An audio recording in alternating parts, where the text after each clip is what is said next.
Today I want to talk about ideas, and I have my notes so that I don't meander and ramble on for hours on end. And while I'm looking at my notes, I'm going to try and clean up the garage a bit. Doing two things at once, let's see if I can multitask. I'm not sure. I've never done this before. We'll see how well it goes.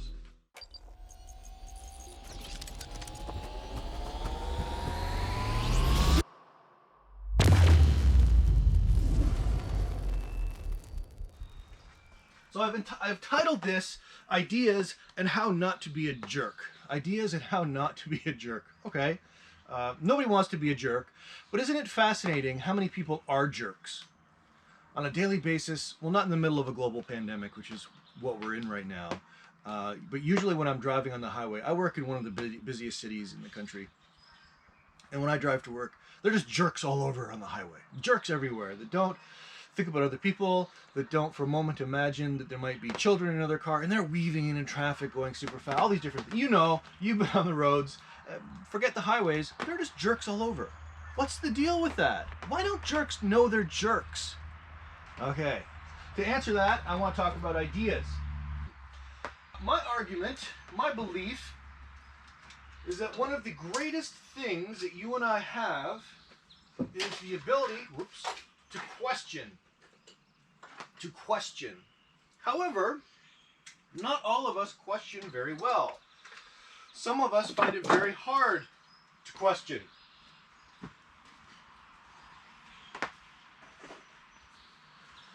That is, our minds have a hard time opening up the world to new possibilities, for some of us. If we live in totalitarian or fascist type communities where there's a very tight structure about what you're allowed to believe, and if you don't believe it, you get physically punished or killed, that kind of atmosphere makes it very hard to have a free mind, obviously. Many people have fought against that throughout history.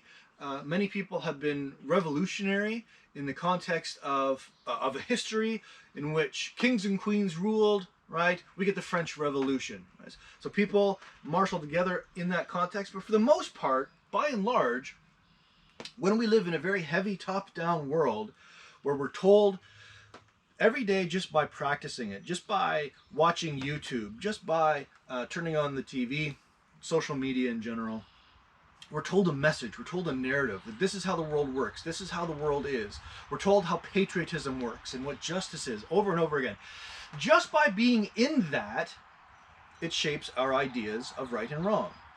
Some of us, again, are able to challenge those, but by and large, that is incredibly difficult. So, one of my personal favorite ideas about ideas is to think about questioning. This is Socrates. This goes back to an ancient Greek philosopher named Socrates. If you've never heard the word Socrates, the name Socrates, don't panic. It's easy to find information on him. Socrates lived a life of radical question asking. And the reason he did that is that he believed, well, there's different stories about what he really believed. What he believed is that wisdom or understanding is very hard to come by. Knowing how the world works is very difficult to figure out. Just because someone tells you this is the best country in the world, believe it, be patriotic, fight for it, that doesn't make it the case, right? You need reasons for why. You need reasons for why. And this is the heart of philosophy. Finding out or thinking about why we should believe and why we should act the way we do. Now I'll say this just briefly. I grew up in a town where the high school, we had fewer than 300 students in our high school. And I grew up in Canada with a Judeo-Christian worldview, even though I didn't go to church throughout as a child. We were vaguely Christian, whatever that meant. No idea, I'd never gone to church. And we were capitalists. Simply, we were told, going through high school, you're going to go get a job. What do you want to be? I remember in grade 7, grade 8, they kept hounding us. What do you want to be? What do you want to be when you grow up? As if it was this great thing we needed to resolve. What profession were we going to be? It was very important. But that young, Why? And it has something to do with this idea that you are meaningful in terms of what you provide the community and whether you're self-sufficient. And this is a very interesting way of thinking about life. It's a very specific way of thinking about life, right or wrong. Anyway, so capitalism, Judeo-Christian worldview, ethics, democracy, even though there are different forms of democracy, all of these things were assumed. What it means to be a man. I grew up on Arnold Schwarzenegger and Chuck Norris. What does it mean to be a man? These are all ideas that were just there. They were just there for me. And why would I question them? I didn't see other people questioning them, so why would I? So I simply lived them. I lived those ideas. I became the ideas of my culture. That's it. I became the ideas of my culture. So today, let's talk about the implications of these kinds of foundational ideas, these core ideas, that they may be you, but maybe you don't like them. You are your ideas. You are your ideas. I'm my ideas. So you are your ideas, but your ideas are not yours. You are your ideas, but your ideas are not yours. At least not all of them. And I would argue again, probably not most of them. But we can change that. You can change that. I'm not here to tell you which philosophy, which form of government, which ethics to believe in. That's not my job. My hope is simply that you will be, oh yeah, that's a good question. I love it when students come back. I've had mature students come back after years, come back and say, you know what, this was actually a fantastic topic for me. And maybe we were talking about the Second World War and ethics, or maybe, I don't even know what we were talking about. So many different things. And it made a difference in how they saw themselves in their world. And they felt that they had become better people because of it. So I've been kind of wordy so far, but in questioning the world, they felt like they had become better, stronger maybe. That's cool. That's cool. How does this relate to the idea of jerks? Ideas, questioning the world, and jerks. Next time you see somebody who seems not to care about other people or not really to be tapped into their need, he just treats them as objects. Typically that's how it works. Maybe the high school jerk, right? He's not intentionally mean per se, although you can see that in the bully being intentionally mean. There's a sense that that person isn't connecting with other people. And one of the reasons they're not connecting with other people, I think, correct me if I'm wrong, is that they simply haven't learned to question life. That maybe there are other people out there, how does this make them feel? They haven't thought that. They haven't thought, how does this make other people respond to me? Some jerks are just wildly out of touch with life in general. So I'm thinking of older people, specifically some of our political leadership in the world. They should know. They should know better. They should have some sense of a moral compass. But they don't. And what's fascinating is when they're questioned by the media, you can see how thin their questioning of the world is. There's no depth to how they think about morality, civil affairs. They will respond in terms of being tough, obviously, because they think being tough is good. They'll respond in terms of money because they know that sells to their base, talking about money. But when it comes to the actual intricacies of human relationships, compassion and pity, which are based on being able to question the world around you, to connect with other people, to hypothesize or to imagine how it makes other people feel. When it comes to that, many world leaders are surprisingly out of touch. Terrifying. That's terrifying. And I'm not sure why so many of our world, not all of them obviously, some of them are pretty cool, but I'm not sure why historically so many of our world leaders have been jerks. Why the ratio? Why do we keep voting in democratic societies? Why do we keep voting people in with very limited ideas?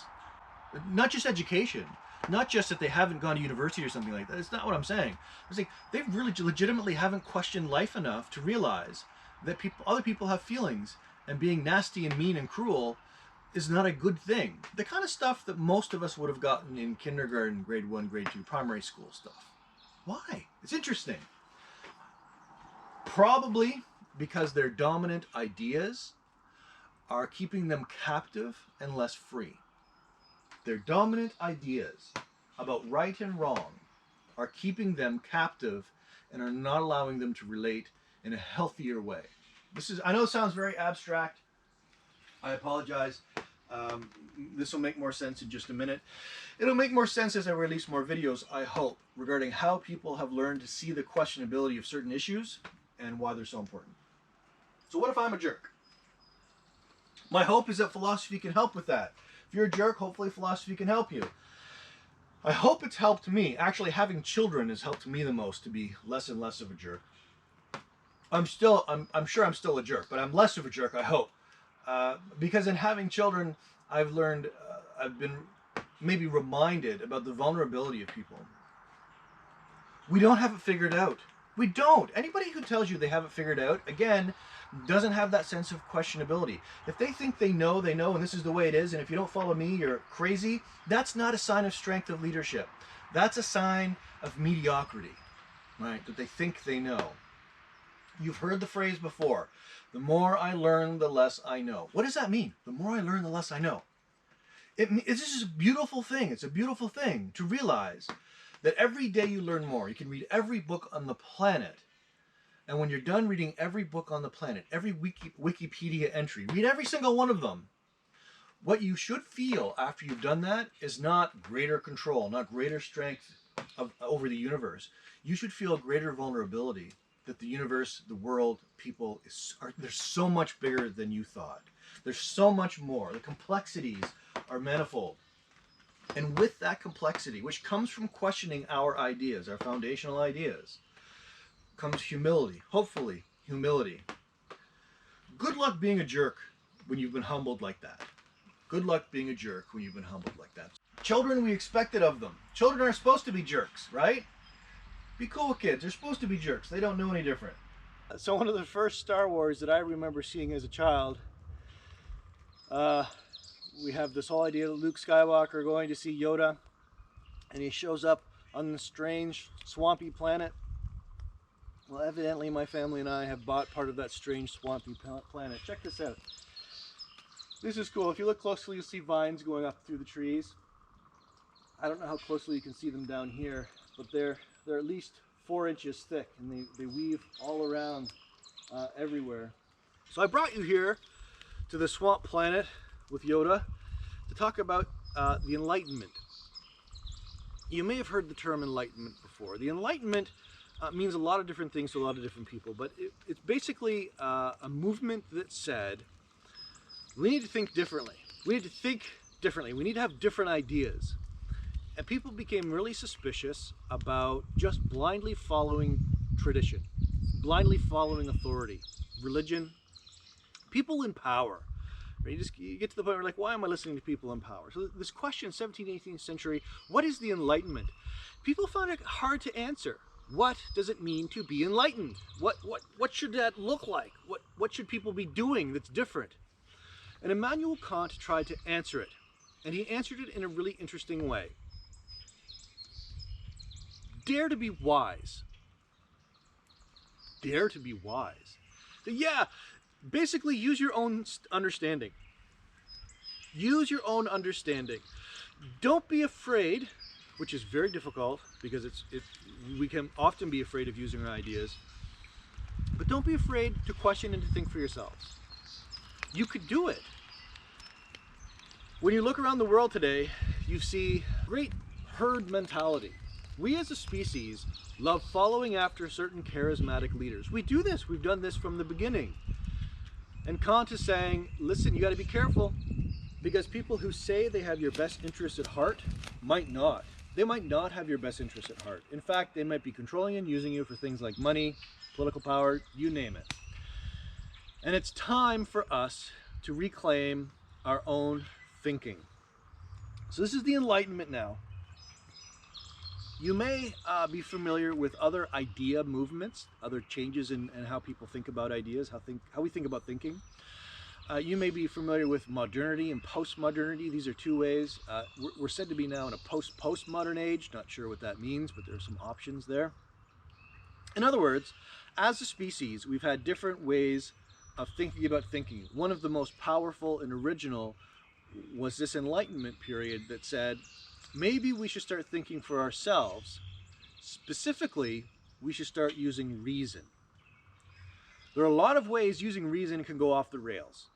And we're going to talk about that in future videos, about how people have used reason to control people, to hurt people, because it wasn't reason per se, it was their abuse of authority or their abuse of power. Kant, Immanuel Kant, diagnoses you and I as suffering from cowardice, a laziness, a tentativeness about life. We're afraid. Okay, we're afraid. Some of us are lazy. I can be lazy. Most of the time I feel like I'm lazy. But not just lazy, we're afraid to use our own ideas. Consider the nature of peer pressure in pop culture and how much effort goes into getting people to accept a certain kind of idea about beauty, about wealth, about money, and how those aren't necessarily the ideas about how to live from people. They're consumer or capitalist ideas that get us to buy a product, to keep businesses going. And maybe it's not about our freedom. Maybe it's about some kind of captivity to an idea that's not in our best interest. That could be religion, that can be politics, not just pop culture. It's easy to pick at pop culture because it gets translated by bullies in schools. Pop culture gets translated into, you ought to wear this. And if you don't have the right haircut, I always have the wrong haircut as it turns out. If you don't have the right haircut, you don't look the right way, then you're not good enough. Terrible, terrible. But that's one way in which some people try to control ideas. And Kant says, hey, maybe now we'll see ourselves as creatures who choose. And that we should see each other as precious because of that ability to choose. And then maybe when we see the ability to choose and to reason and to think for ourselves as beautiful, when we see that as truly beautiful, we will encourage it more than the right hairstyle or the right car or the right kicks. Okay, mine are steel-toed, so I'm clearly not into fashion. Nice, thanks trees, raindrop, right? Okay. So that was Kant telling us that our foundational or original ideas might actually be the things holding us back. Some of them, not all of them, holding us back. Holding you back.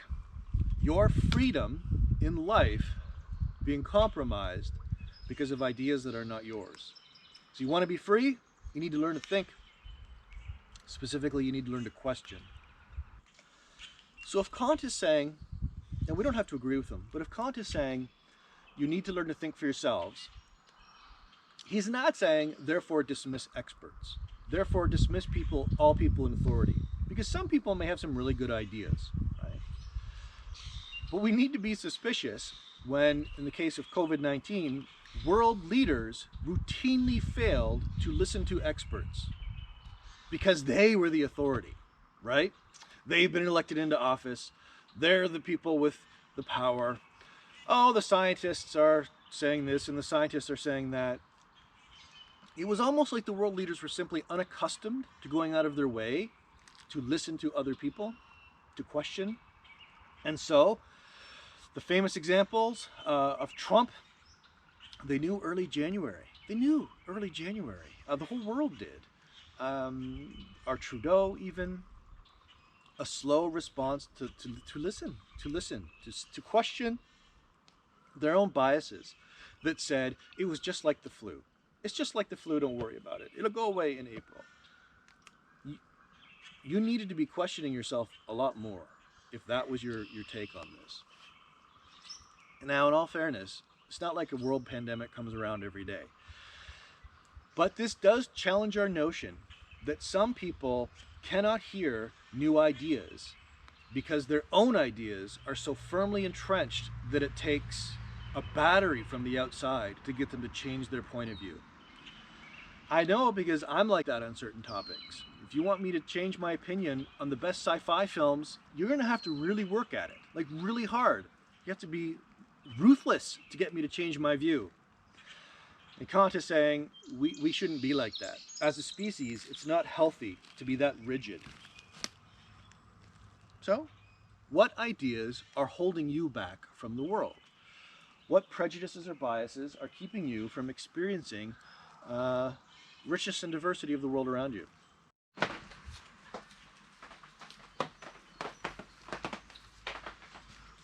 One of the reasons some of us find it so hard to question, to break into the unknown or the new, to think differently, and I'm thinking of myself right now, one of the reasons is that we have been taught as a culture to rely heavily on fact and knowledge as a means of generating success.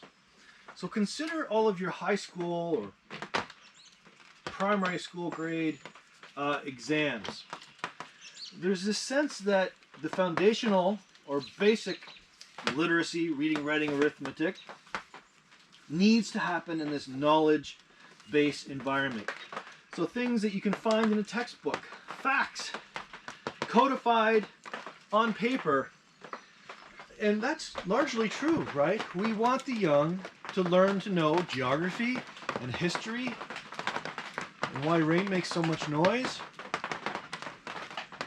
And that's kind of the basic. But when the basic is pretty much everything I received growing up, we never talked philosophy.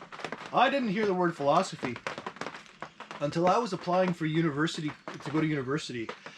And the only reason I was applying to go to university is because I had no other skills, training, I had no other direction in life. I didn't know what I was going to be doing.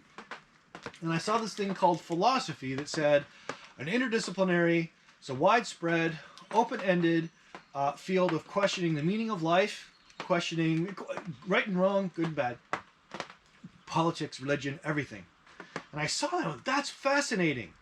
Because it was one of those things that didn't say, we're going to give you a new fact-based knowledge base with very specific, like, follow this textbook skills kind of thinking. Instead, we're just going to ask a whole bunch of questions. And sure, it's hard to get employed doing that. But that's not necessarily the full point of education, to get a job, right?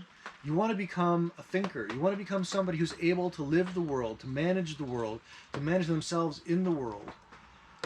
So for me, at least, growing up,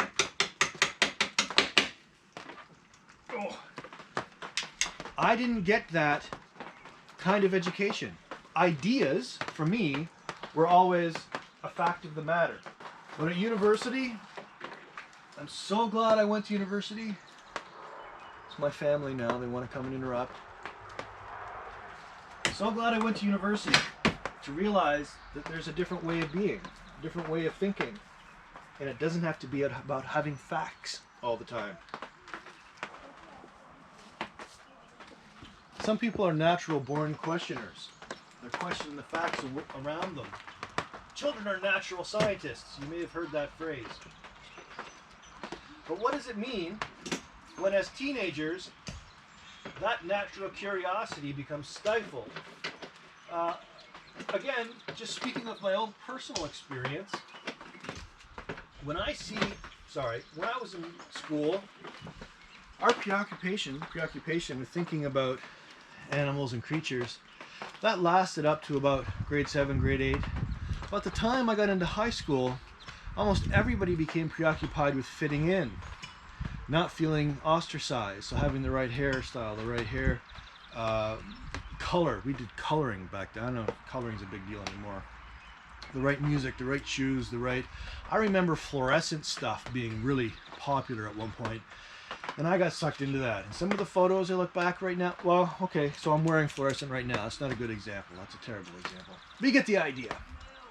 A natural curiosity about the world gets thrown back or thrown into a conformity of these larger social ideas about right and wrong, good and bad, successful and non-successful. So people become obsessed with having careers so they can get a house and a nice car, but not to be self-owned, not to be self-determined, not to be free in that way of being able to question the world and my own prejudices and biases. What a strange world we live in that we don't prioritize that. And again, I'm speaking of my own life. I arrived to that self-questionability and that self-determination very late in life, relatively speaking. And I was a natural questioner. I loved thinking about, I wanted to be a marine biologist for a very long time. But I really had a hard time with sharks. Just didn't like the idea of going to the workplace and possibly being eaten. I was a kid. I didn't realize that most sharks are pretty cool. I figured they all wanted to just eat me. So as a culture, my argument is we do a disservice to ourselves by how we think about thinking and how we think about our ideas. And much of our social network and our structure is designed to get us to accept prefabricated ideas that might be fine or they might be terrible. And we see this in a number of cultures. We see this throughout history, where entire cultures perpetuate atrocities as if it's normal, as if it's the thing to do. And why? Because they were just taught that that's the way it is. They were re-educated, propagandized. I'm thinking right now of the Second World War, of course, but many others throughout history. We don't want to be that, right? We want, like with Kant, to be wise, to use our own reasoning. Not that it guarantees something, but that it's more us than the alternative. The alternative that could perpetuate atrocities. Who's a stupid head? Stupid head and stop. And someone's gonna stop? Yeah. Being a stupid head? Yeah. Who? Mommy is. Mommy? Yeah, good. So the 3-year-old just walked by saying, stupid head, stupid head. Stupid. The mother followed. Definite article. The mother followed. And there's the 8-year-old who gave him the word stupid. See, that's social conformity, saying stupid's bad. Stupid's bad, don't do it. I've taught you to be free, haven't I? To use stupid. No, I haven't. Yeah, you have. No. I got that word from you. You did not get the word stupid from me. Yeah, I did. So here's a test. You ready? I've been going on and on about ideas and how important it is to have the ability to question ideas and to think for yourselves, myself. And in the back of my mind, I'm thinking a lot of people are simply going to respond, well, I can think for myself. I'm not a pawn. I'm not a lemming. The problem is, that's exactly what a pawn would think, right? And that's what we've seen with culture after culture.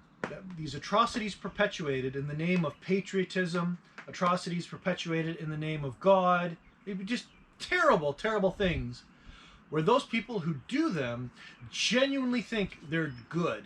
They're good. They're ethical. They're moral. They're spiritual. Something. And they're not. So that's the terrible dilemma that we face. That we want to have new ideas and to see things and to be engaged in the questions of the world. But at the same time, as a species, we find that very, very difficult. So how do I know when I'm actually becoming a good questioner about the world around me versus perpetuating banal, boring, mediocre culture, or perpetuating amazing culture, or perpetuating a terrible culture? How do I know? I can't answer that for you. I can just give you these questions. But what are the ways we can begin to get a hint at progress, genuine progress? It's not just scientific. It's not just technological. One of the ways we can begin to tell that we're progressing is that we have a diversity of options on how to question our own actions. So, as one example, just one example, I'm going to go to the store. I'm not going to go to the store. But I'm going to go to the store. The cashier, I'm going to give her a $50 bill. She's going to give me back more money than she should have. It happens to all of us, or at least it used to when we used real money before the digital age. What do? What do you do when you get more money back? What does your ethical compass say? How many options do you have? You can give the money back, or you can keep it. Fine. But when you're processing how to act, when you're thinking about why you should give the money back or not, how many resources can you draw upon to answer it? When that happened to me, I remember the store and I remember the place, and I was quite young. I was probably 12 or 13 or something. I instinctively spoke up. Fine. I didn't have a name for that ethical theory. I didn't have a great philosophical person to back that theory up. I simply did what I thought was decent. Well, what happens if I come from a culture where we're taught if somebody else messes up, that's their problem. If you reap or you get a reward from their negligence, boo-hoo for them. Well, then they're going to respond quite a bit differently. Of course. Again, in each case, we're simply responding by what our culture has taught us. What if, as we grow older, we generate new options? So we have a diversity, a portfolio of diverse options from which to draw upon. I hope it's going to stop raining soon so I can get outside. One of my personal anxieties when having these kinds of conversations is that they become so abstract that people kind of lose touch with why are we even talking about ideas, why are we talking about freedom of the mind, because it's just weird, right? It's weird to be thinking about thinking. That's not how we live. We just do. We act through ourselves. So to stop and pause and kind of begin to think about ourselves reflectively is awkward and weird. The fear, again, is that this is all just so abstract. Who cares? Why does it matter? Why it matters for me to think about ideas, foundational ideas of justice, the economy, right and wrong, morality. Why it matters to me is that there are a lot of very beautiful things in the world. And if we're not careful, some of our ideas about the world will keep us from seeing what's beautiful. And will keep us from making the world more beautiful. Beautiful in the sense that it reorients our way of life. Truth, justice, beauty, like real genuine beauty that goes beyond the surface. Philosophy generally has been that search from the beginning of our species, is a search for that which is truly beautiful. Socrates and Plato, among others, identify things that are very beautiful and that which doesn't change. So math, as an example, can be beautiful. And that's even more abstract. We're not going to get into that. But let me just say up front that as esoteric, even the word esoteric, known to only a few, that as esoteric as this conversation is, at the end of the day, it's about seeing the beauty in the world and about learning how to judge beautiful from ugly. Because, frankly, there's a lot of ugly in the world that we can be stopping, right? There's a lot of ugly in the world that other people don't see and that other people are perpetuating because they don't have a natural curiosity to question themselves or others. And so they perpetuate this ugliness, pain and suffering that's not necessary. So in practical, very, very practical ways then, this conversation will hopefully get us to see things in not just a negative way. We want to see beautiful things. That's why we think about thinking. That's why we're going to question our assumptions and biases. And in a perfectly honest, not perfectly, but an honest way, an honest confession, some of the ideas I've had over the years have been ugly. Ideas that when I look back, I'm surprised I held them. I'm surprised that I thought about certain people in a certain way. Having children changed a lot of my ideas about vulnerability, about innocence. This is the very nature of innocence. I really didn't have a very strong concept of that until I had children. And now that I've had that experience, I see people differently because of it. That's why we're talking about ideas. That's why we're talking about lofty, crazy ideas that are not always easy to understand, because we want to feel more and to see more.